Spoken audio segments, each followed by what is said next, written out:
Assalamualaikum warahmatullahi wabarakatuh. Selamat pagi, siang, sore, atau malam sesuai dengan waktu Anda pada saat menyaksikan tayangan ini. Kali ini kita akan memasuki tentang tahapan perencanaan pengadaan yang ketiga, yaitu cara pengadaan. Nah, di cara pengadaan ini, yang terpenting adalah kita harus bisa menentukan apakah pengadaan nantinya itu akan dilaksanakan dengan cara swakelola atau melalui penyedia. Kenapa harus kita tentukan sejak awal? Karena ini akan sangat mempengaruhi proses penganggaran nantinya. Ingat video yang lalu. Perencanaan pengadaan ini dilakukan bersamaan dengan penyusunan penganggaran, penyusunan RKA SKPD, RKA OPD, atau penyusunan RKA KL. Jadi jangan sampai nanti ada pertanyaan, Pak, dalam DIPA atau DPA kami ini kegiatannya seperti ini. Ini swakelola atau penyedia ya? Kalau sampai ada pertanyaan seperti ini pasti perencanaannya berantakan. Karena sekali lagi, cara pengadaan ditetapkan sebelum penyusunan DIPA atau DPA, yaitu paralel dengan penyusunan RKA. Jadi seharusnya sejak dokumen anggaran sudah dipegang, kita sudah harus tahu cara pengadaannya seperti apa. Nah, sesuai dengan tampilan di layar Anda, cara pengadaan itu ada dua, yaitu dengan cara swakelola, yaitu cara memperoleh barang atau jasa yang dikerjakan sendiri oleh kementerian, lembaga atau perangkat daerah, kementerian, lembaga atau perangkat daerah lain, kemudian organisasi masyarakat atau kelompok masyarakat. Ini adalah swakelola. Kalau penyedia adalah pengadaan barang atau jasa, yaitu cara memperoleh barang atau jasa yang disediakan oleh pelaku usaha. Analoginya seperti ini. Genteng rumah Anda bocor, bagaimana cara memperbaiki? Cara memperbaikinya kan dua, yaitu dengan naik sendiri ke atas memperbaiki atau panggil tukang. Naik ke atas diperbaiki, itulah dengan cara swakelola. Panggil tukang, tukang itu adalah penyedia. Ini filosofi sederhananya, walaupun nanti akan banyak kembangan-kembangannya lagi. Nah, apakah semua pekerjaan dapat dilakukan dengan cara swakelola? Nah, ini ada kriterianya nih. Kriteria barang atau jasa yang diadakan, yang dapat diadakan melalui swakelola. Dapat ya, bukan harus loh ya. Meliputi yang pertama atau A, barang atau jasa yang dilihat dari segi nilai, lokasi, dan atau sifatnya tidak diminati oleh penyedia. Wah, susah kalau di sana Pak, jauh terpencil. Ya sudah, swakelola aja. Kementerian kita sendiri yang ke sana, atau daerah kita sendiri yang ke sana, pegawai sendiri atau pegawai lain, atau kelompok masyarakat atau ormas. Silahkan yang ke sana. Yang kedua, penyelenggaraan pendidikan dan atau pelatihan, kursus, penataran, seminar, lokal karya, atau penyuluhan. Boleh. Mau pelatihan pengadaan barang atau jasa seperti ini. Ini bisa swakelola loh. Bikin panitia sendiri, kemudian beli makanan sendiri, undang narasumber, undang saya misalnya. Ini namanya swakelola.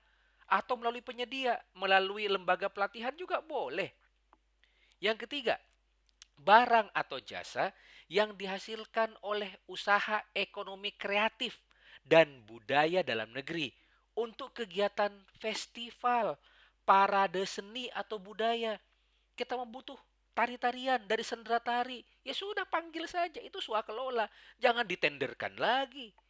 Kemudian yang keempat, sensus, survei, pemrosesan atau pengolahan data, perumusan kebijakan publik, pengujian laboratorium dan pengembangan sistem, aplikasi, tata kelola, atau standar mutu tertentu.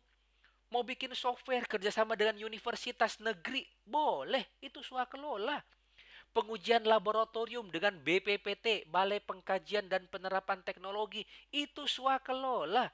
Sensus, menurunkan universitas atau bahkan turun sendiri pegawai, boleh, itu swakelola. Contoh yang kelima, ya atau kriteria yang kelima, barang atau jasa yang masih dalam pengembangan sehingga belum dapat disediakan atau diminati oleh penyedia, prototipe. mau bikin prototipe untuk ventilator dalam rangka menangani COVID-19 ya yang rame lalu. Itu bisa dikembangkan oleh BPPT, oleh PT Dirgantara Indonesia, IPTN, silahkan. Yang keenam, barang atau jasa yang dihasilkan oleh organisasi kemasyarakatan, kelompok masyarakat, atau masyarakat.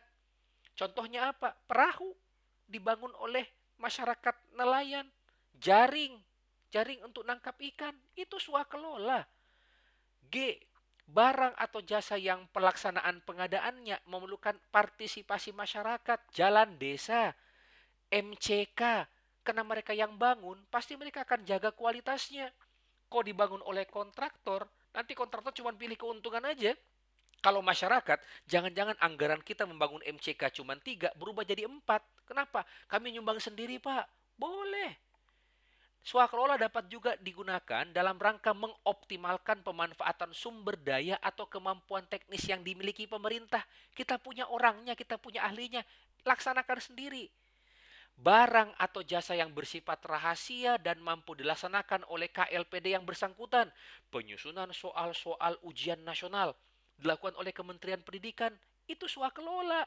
Jangan ditenderkan, bocor nanti soalnya. Ya, serta peningkatan peran serta pemberdayaan organisasi masyarakat dan kelompok masyarakat. Silahkan. Pengembangan penyuluhan untuk HIV/AIDS oleh ormas di bidang HIV/AIDS boleh. Ya, cuman yang harus kita pahami adalah apabila swakelola itu bertujuan untuk mengoptimalkan pemanfaatan SDM atau kemampuan teknis yang dimiliki pemerintah, maka pelaksanaannya harus disesuaikan dengan tugas pokok dan fungsi sesuai dengan tanggung jawab KLPD pelaksana swakelola. Contoh, pemeliharaan jalan dilakukan oleh Dinas PU. Kemudian pengangkutan sampah dilakukan oleh Dinas Kebersihan. Jangan kebalik. Bikin jalan oleh Dinas Kebersihan, angkut sampah oleh PU. Nanti berantakan di lapangan. Untuk peningkatan peran serta pemberdayaan ormas, maka pelaksanaannya harus sesuai dengan tujuan pendirian organisasi masyarakat. Visi misinya apa dan kompetensi dari ormas. Jangan sampai kita memberikan bantuan untuk peningkatan kapasitas jalan kepada ormas keagamaan. Nanti malah berdoa terus dengan harapan jalannya selesai. Nggak bisa. Sesuaikan dengan visi dan misinya. Dalam rangka peningkatan peran serta dan pemberdayaan kelompok masyarakat, maka pelaksanaannya harus sesuai dengan kebutuhan dan kompetensi kelompok masyarakat. Kita punya program untuk irigasi tersier, irigasi mini, berikan kepada kelompok tani karena memang kebutuhan mereka. Jangan diberikan kepada kelompok nelayan. Ya, mentang-mentang ada duitnya, tidak bisa seperti itu. Inilah filosofi daripada swakelola. Nah, oleh sebab itu, berdasarkan penjelasan yang tadi, ada 4 tipe swakelola yang dapat digunakan sebagai salah satu cara pengadaan. Sekali lagi ya, ini mohon dihafal. Ada 4 tipe swakelola.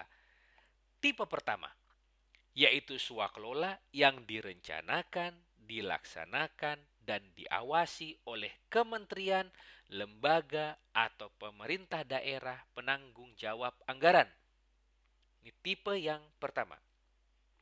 Tipe yang kedua, yaitu swakelola yang dilaksanakan oleh kementerian, lembaga, pemerintah daerah atau perangkat daerah lain pelaksana swakelola.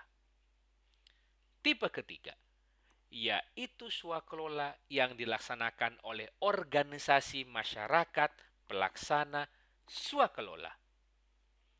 Dan tipe keempat, yaitu swakelola yang didasarkan usulan kelompok masyarakat dan dilaksanakan serta diawasi oleh kelompok masyarakat pelaksana swakelola.